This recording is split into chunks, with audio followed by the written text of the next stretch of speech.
মাননীয় সদস্য ফজলুর রহমান ওয়েট করেন। Hold on for a second, Alim চৌধুরীকে একটু অপেক্ষা করুন। আমাদের নেতা জিয়াউর রহমানকে পাইলো এরা হত্যা করত 16ই ডিসেম্বরের আগে। মাননীয় সদস্য ফজলুর রহমান অপেক্ষা করুন। আমার শেষ, আমাকে হোল্ড অন ফর 2 মিনিটস। দেখেন ডিস্টার্ব। আরো 3 মিনিট দেওয়া হলো আপনাকে। আমি বলতে এসেছি, হ্যাঁ আমার বক্তব্যের পরে বলবে আমরা কি মুক্তিযুদ্ধ করি নাই। যেমন বিরোধী দলের নেতা বলেন, উনাকে আমি অসম্মান করি না, সব সময় মাননীয় বলে কথা বলি, কিন্তু উনার দলের লোকজন এখানে বসে আছে, তারা আমাকে ফজা পাগলা বলে কথা বলে। উনি একদিনই তা বলে তারা নাকি সভ্য, তারা নাকি ইসলাম।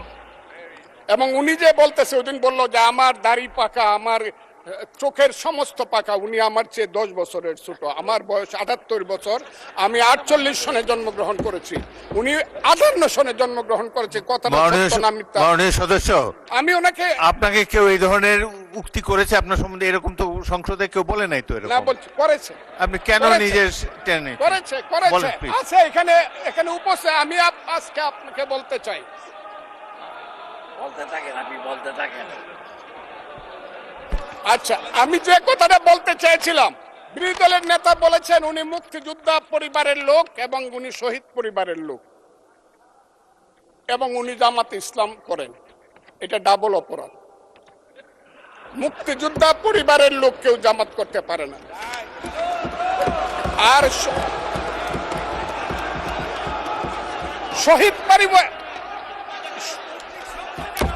শহীদ পরিবারের লোক, শহীদ পরিবার। মাননীয় সদস্যবৃন্দ, ওনাকে বলতে দেন।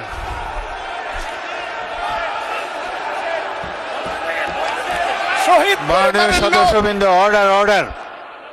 আপনারা শৃঙ্খলা রক্ষা করুন। মাননীয় সদস্যবৃন্দ, সংসদে শৃঙ্খলা রক্ষা করুন। মাননীয় সদস্য ফজলুর রহমান, আপনি শেষ করুন, কষ্ট পাইতেছেন, বক্তব্য শেষ করুন। আমি আবারও বলে রাখলাম, শহীদ পরিবারের লোক তো জামাত করতেই পারে না, আর জামাত করলে ডাবল অপরাধ করতেছে। 2, তাহলে স্বীকার, তাহলে আমি আপনাদেরকে বলি, মাননীয় সদস্যবৃন্দ, আমি আমি আমি এক সেকেন্ড, আমাকে- এক সেকেন্ড। মাননীয় সদস্য ফজলুর রহমান, বসেন বসেন বসেন। আপনি বলতে থাকেন, বলতে থাকেন। আমি আপনাদেরকে মাননীয় সদস্যবৃন্দ, প্রোটেকশন আশা করতেছি। মাননীয় সদস্যবৃন্দ, ওনাদের গলা বসুন। হচ্ছে, কিন্তু আমার গলা অনেক সংসদে উঁচু গলা। শৃঙ্খলা রক্ষা করুন। আর ওনার গলা, আমি কিন্তু ওনাদেরকে খারাপ কিছু বলি নাই। বসেন। একটা স্যাম্পল। মাননীয় সদস্য ফজলুর রহমান, মাননীয় সদস্য ফজলুর রহমান, আপনি একটু অপেক্ষা করুন। আপনি বলতে থাকেন না। মাননীয় সদস্যবৃন্দ, আমি কাজী আজকে নজরুল ইসলাম, আপনাদেরকে প্লিজ সিট জিজ্ঞাসা ডাউন, করি, প্লিজ সিট ডাউন, আমি বলছি my please lord, sit down. এই যে দেখেন তারা কি বসেন, বসেন। ধরনের-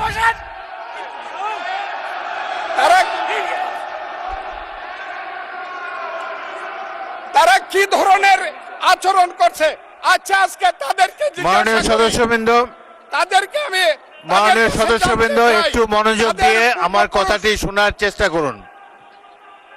বসেন, ভাইয়া।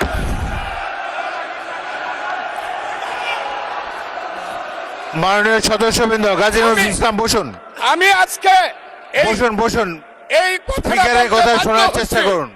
এই কথাটা মাননীয় বলতে- সদস্যবৃন্দ, ওই আমার আমি একটা আজকে- কথা আপনারা আজকে মনোযোগ দিয়ে বলতে শুনেন। বাধ্য হচ্ছি, এদের সংসদে আচরণ দেখেন, এদের প্রত্যেক সদস্যের, পূর্বপুরুষরাই এক ফজলুর রহমান সময় একটু ওয়েট করেন, একটু ওয়েট আলবদর করেন। এবং রাজাকার ছিল। মাননীয় সদস্য এবং ফজলুর এরা রহমান আলিম ওয়েট করেন। চৌধুরীকে হত্যা করেছে। Hold on for a second. আলিম চৌধুরীকে হত্যা একটু অপেক্ষা করেছে। করুন। আমাদের নেতা জিয়াউর রহমানকে পাইলো এরা হত্যা করত 16ই ডিসেম্বরের আগে। মাননীয় সদস্য ফজলুর রহমান, অপেক্ষা করুন। আমার শেষ, আমাকে Hold on শুধু for 2 minutes. দেখেন ডিস্টার্ব। আমি আর তাদেরকে মাননীয় সদস্যবৃন্দ, এটি বাংলাদেশের জাতীয় সংসদ। এখানে প্রত্যেকেই নির্বাচিত হয়ে এসেছেন, প্রত্যেকেরই এখানে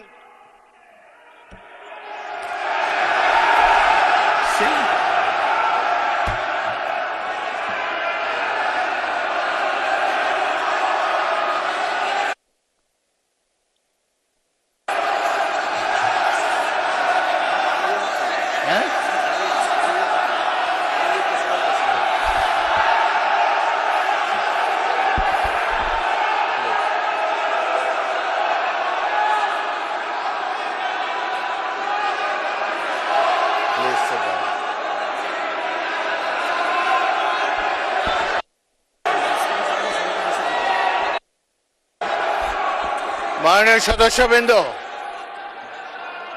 দয়া করে বসুন।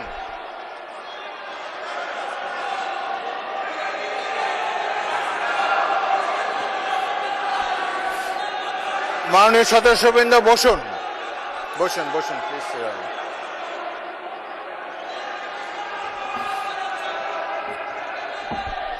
বসুন মাননীয় সদস্যবৃন্দ বসুন। বসুন বসুন বসুন।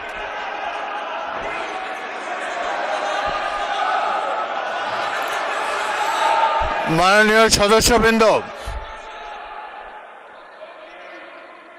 মাননীয় বিরোধী দলের নেতা, আমি বলি তারপরে আপনি বলেন। মাননীয় সদস্যবৃন্দ, এটি আপনারা সবাই, মাননীয় সদস্য ফজলুর রহমান আপনি বসেন, বসুন আপনি বসুন, আপনার সুযোগ দেওয়া হবে বক্তব্য শেষ করার জন্য।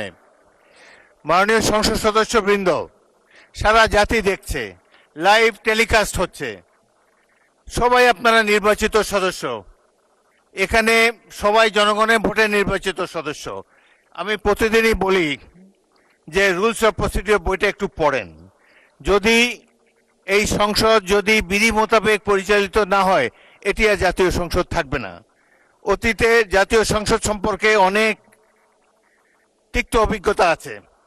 প্রথমে নজমুল হুদা তৎকালীন মাননীয় সদস্য একটা বক্তব্য করলেন, সদস্যরা ওয়াকআউট করে চলে গেলেন, আমরা ভাবলাম যে আধা ঘন্টা পরে ফিরে আসবে। ওই বয়কট 2 বছর চলেছে।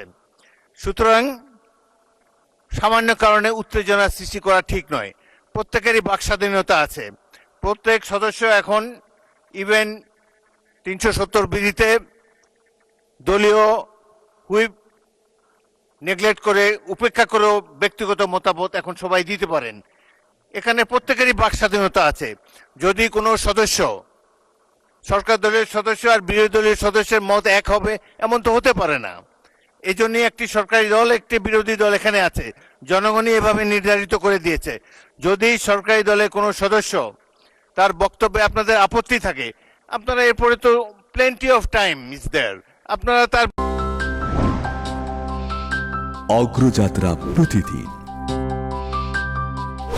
নির্ভীক প্রত্যয়ে উজ্জীবিত।